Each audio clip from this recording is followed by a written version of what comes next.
Hello viewers, আসসালামু আলাইকুম। রাব্বি spicy কিচেনে আপনাদেরকে স্বাগতম। বন্ধুরা কেমন আছেন সবাই? আশা করছি সবাই ভালো আছেন। আজকে আপনাদের সঙ্গে শেয়ার করতে যাচ্ছি বাসায় তৈরি করা এগ নাগেটস রেসিপি। খুব অল্প সময়ে ঝটপট বানিয়ে ফেলতে পারবেন সুন্দর এই রেসিপিটি। না টেনে পুরো ভিডিওটি দেখতে থাকুন। দেরি না করে চলুন দেখে নেওয়া যাক সুন্দর রেসিপিটি তৈরি করার জন্য আমি প্রথমে একটি সিদ্ধ ডিম নিয়েছি। ডিমটাকে ভালোভাবে ম্যাশ করে নিব। দেখুন ভালোভাবে ম্যাশ করে নিচ্ছি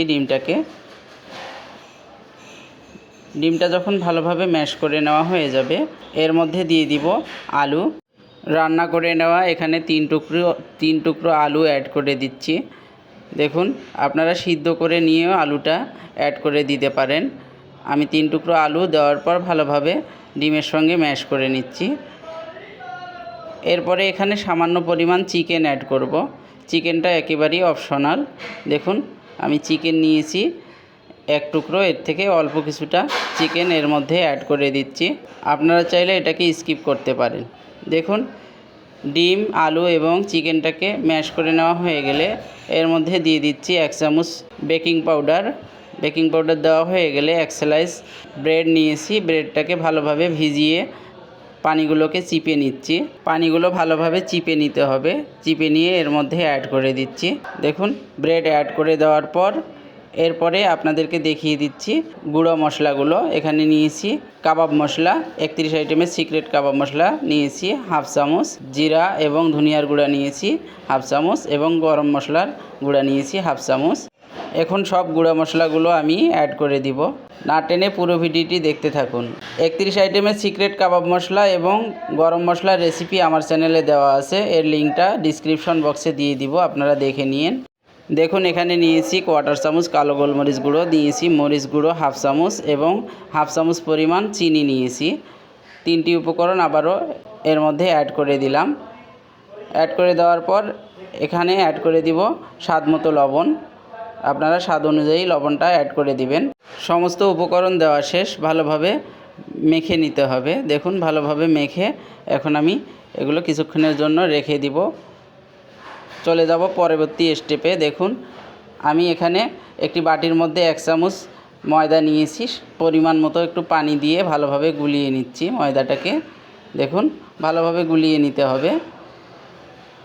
এরপরে এখানে নিয়েছি আমি লেগ চিপস, 2 প্যাকেট চিপস নিয়েছি। চিপসটাকে এখন গুঁড়ো করে নিব। দেখুন ভালোভাবে গুঁড়া করে নিতে হবে।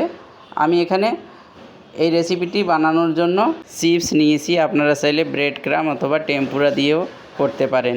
দেখুন 2 হাতের মধ্যে সামান্য পরিমাণ তেল লাগিয়ে নিয়েছি। এখন শেপ দিয়ে নিব।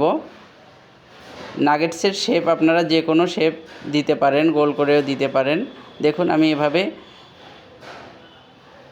4 কোণা আকারে শেপ দিয়ে নিচ্ছি। সেমভাবে সমস্ত নাগেটসগুলোকে শেপ দিয়ে নিয়েছি। দেখুন এখন আমরা চলে যাব নেক্সট স্টেপে। দেখুন ময়দা গুলিয়ে নিয়েছিলাম, এর মধ্যে প্রথমে ভিজিয়ে নিচ্ছি, তারপরে আবারও ময়দা লাগিয়ে আবারও ময়দা গুলানো পানিতে ভিজিয়ে নিতে হবে। দেখুন 2 বার করে ভিজিয়ে নিলে ভালোভাবে ময়দাটা লেগে যাবে। এরপরে গুঁড়া করে নেওয়া চিপসের মধ্যে মাখিয়ে নিতে হবে। দেখুন চিপসের যে ক্রাম তৈরি করে নিয়েছিলাম সেটার মধ্যে ভালোভাবে নাগেটসগুলো মেখে নিচ্ছি।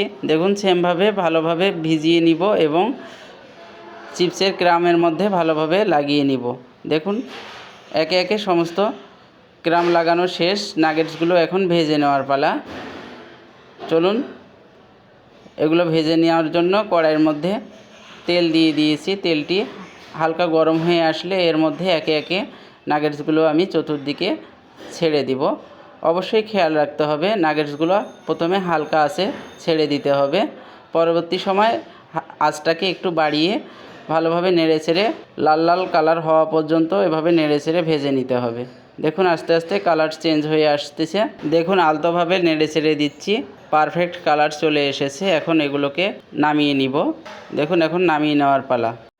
এখন তেল ঝরিয়ে নামিয়ে নিব। দেখুন কত সুন্দর হয়েছে আজকের আমার এই এগ নাগেটস রেসিপি। তেল ঝরিয়ে নামিয়ে আমি একটি বাটির মধ্যে সাজিয়ে নিব। সেই সাথে তৈরি হয়ে গেল আজকের সুন্দর এই রেসিপিটি। অল্প সময়ে খুব ঝটপট বানিয়ে নিতে পারেন মজাদার এই নাস্তার আইটেমটি। এগ নাগেটস রেসিপিটি আপনাদের সঙ্গে শেয়ার করলাম, কেমন হলো অবশ্যই কমেন্ট করে জানাবেন। রেস্টুরেন্ট কিংবা বাসার যে কোনো রেসিপি পেতে আমার চ্যানেলটিকে লাইক ও সাবস্ক্রাইব করবেন। আর যারা ফেসবুক পেজ থেকে এই ভিডিওটি দেখতেছেন অবশ্যই পেজটিকে ফলো দিয়ে রাখবেন। ভিডিওটি ভালো লাগলে লাইক কমেন্ট ও শেয়ার করে দিবেন। ভালো থাকবেন, সুস্থ থাকবেন। আবারও দেখা হবে নতুন কোনো এক রেসিপি নিয়ে। আসসালামু আলাইকুম ওয়া রাহমাতুল্লাহ।